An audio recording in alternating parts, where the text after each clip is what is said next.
Hey guys, welcome to Boxing Squad for boxing news and views from around the internet. The California State Athletic Commission has upheld the suspension of Kubrat Pulev's boxing license and also ordered the Bulgarian heavyweight contender to undergo sexual harassment training.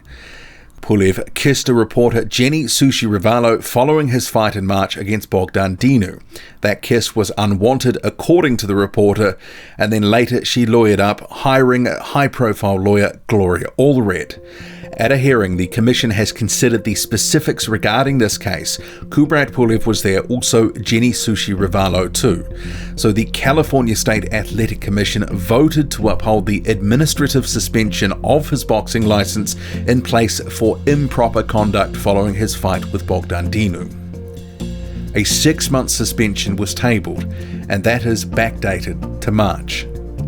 The California Commission is part of the Association of Boxing Commissions, so the suspension will prevent Pulev from fighting anywhere in North America until reinstatement of his boxing license. This matter will be reviewed on July the 22nd at the Commission's next hearing.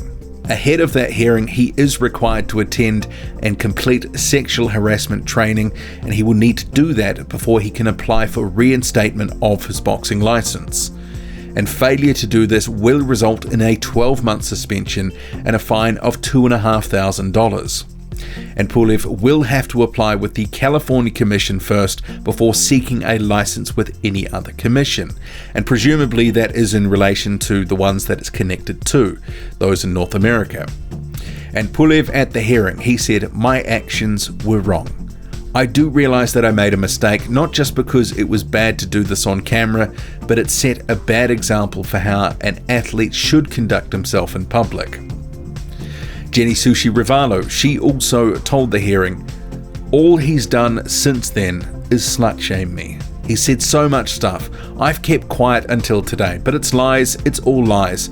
All I wanted was an apology, which I did not get until today." And Pulev's response to that was, "I have not seen her until today, which is why I waited until now to apologize.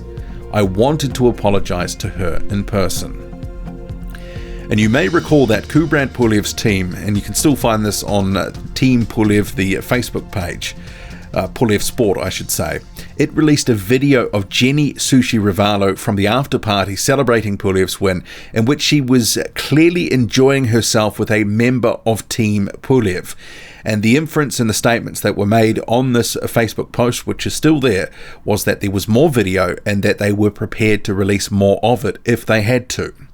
And the Commission has highlighted the release of this video and some of the subsequent statements and the actions in general.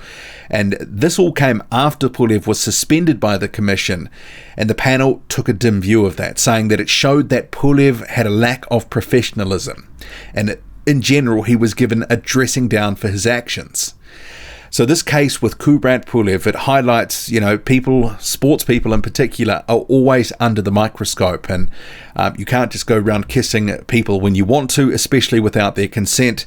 And this whole case has obviously divided fans' opinion on Pulev and his actions. Some people are with him, some people are against him, and some people were expecting more footage to be released as a bit of a threat to Rivalo to get her to back off from this. But clearly she is not. So she had hired Gloria Allred to represent her interests, and it remains to be seen what will happen and where this case will go, because obviously July the 22nd the California State Athletic Commission will reconvene in its normal schedule of meetings, and it will hear this case again. And obviously Pulev would have had to have undergone the sexual harassment training, and he is banned from March for 6 months, so he can get his license back, but he has to jump through a few steps. So probably not the result that Kubrat Pulev was seeking from this hearing, but given the weight of evidence with the kiss caught on camera, it going around the world, creating headlines, and the Commission upholding its original ruling, there wasn't too much room to move really for him to try and get this lifted. But